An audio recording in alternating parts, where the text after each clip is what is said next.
wabarakatuh. Perkenalkan, nama saya Sari Diastanti, NIM 66. Di sini saya akan menjelaskan mengenai kebutuhan dan alat pemuas kebutuhan. Kebutuhan adalah segala sesuatu yang dibutuhkan manusia untuk mempertahankan hidup dan memperoleh kesejahteraan serta kenyamanan dalam hidupnya. Kebutuhan manusia dapat dibagi menurut intensitas, sifat, waktu penggunaan, dan subjek atau konsumennya. Yang pertama, kebutuhan menurut intensitasnya. Kebutuhan menurut intensitasnya dibagi menjadi 3, yaitu kebutuhan primer, kebutuhan sekunder, dan kebutuhan tersier. Yang pertama, kebutuhan primer. Artinya kebutuhan manusia yang mutlak harus dipenuhi terlebih dahulu, misalnya makanan, pakaian, dan perumahan. Yang kedua, kebutuhan sekunder. Artinya kebutuhan yang sifatnya sebagai pelengkap setelah kebutuhan primer terpenuhi, misalnya meja, kursi, lemari, dan peralatan rumah tangga lainnya. Yang ketiga, kebutuhan tersier. Artinya kebutuhan terhadap barang-barang mewah. Kebutuhan tersier dipenuhi setelah terpenuhinya kebutuhan primer dan kebutuhan sekunder, misalnya rumah mewah dan pakaian hasil karya perancang luar negeri. Yang kedua, kebutuhan menurut sifatnya. Kebutuhan menurut sifatnya dibagi menjadi 2, yaitu kebutuhan jasmani dan kebutuhan rohani. Kebutuhan jasmani artinya kebutuhan yang berupa barang dan jasa untuk memenuhi kebutuhan jasmani atau fisik manusia, misalnya makanan, pakaian, dan olahraga. Yang kedua, kebutuhan rohani, artinya kebutuhan manusia yang bersifat kejiwaan atau rohani, misalnya hiburan, agama, pendidikan, dan rekreasi. Yang ketiga, kebutuhan menurut waktu pemenuhannya. Kebutuhan menurut waktu pemenuhannya dibagi menjadi 2, yaitu kebutuhan sekarang dan kebutuhan mendatang. Kebutuhan sekarang artinya kebutuhan yang harus dipenuhi pada saat dibutuhkan, misalnya buku dan alat tulis bagi siswa, obat bagi orang sakit, makan dan minum, berpakaian, dan sebagainya.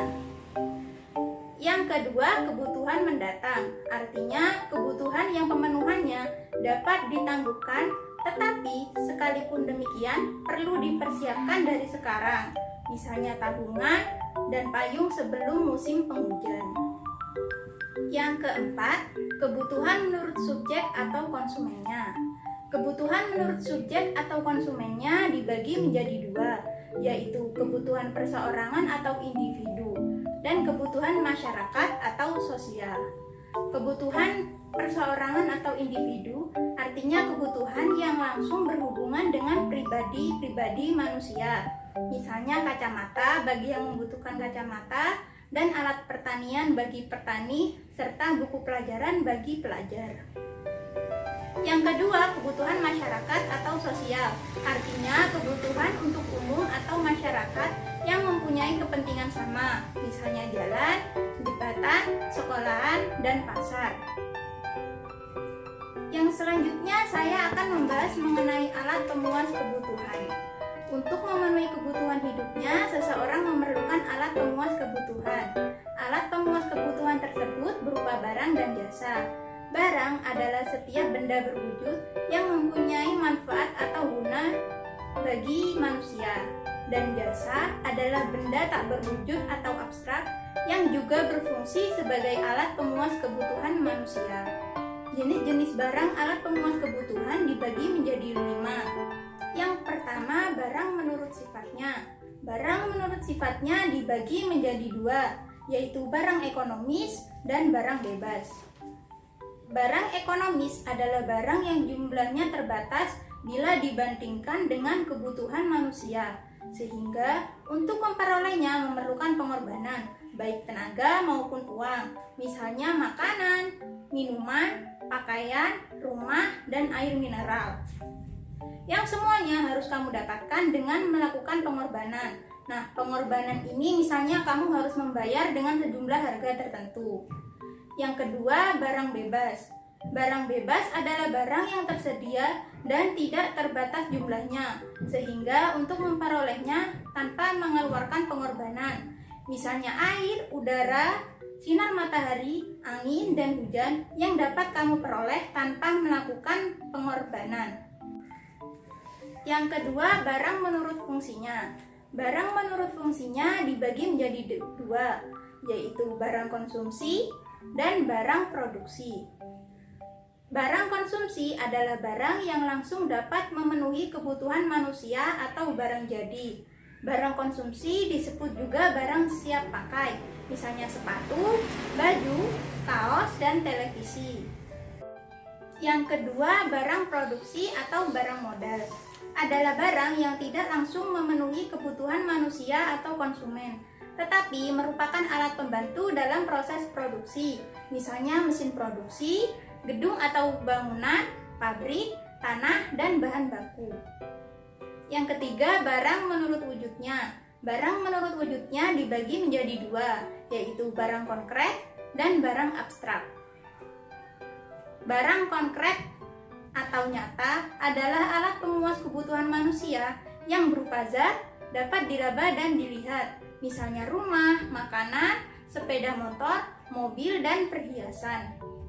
Yang kedua, barang abstrak adalah alat pemuas kebutuhan manusia yang tidak dapat diraba dan dilihat, tetapi dapat dirasakan atau lebih dikenal dengan jasa, misalnya nama baik atau goodwill, hak cipta, dan merek dagang.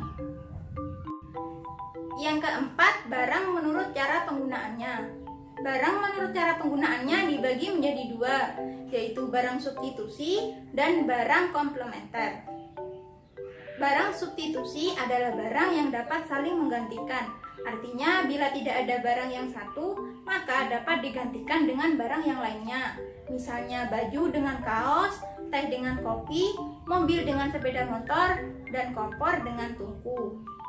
Barang komplementer adalah barang yang dapat saling melengkapi. Artinya, cara penggunaannya digabungkan dengan barang yang lain. Misalnya baju dengan celana, kopi dengan gula, mobil dengan bensin, dan kompor dengan minyak tanah. Yang kelima, barang menurut cara pengerjaannya.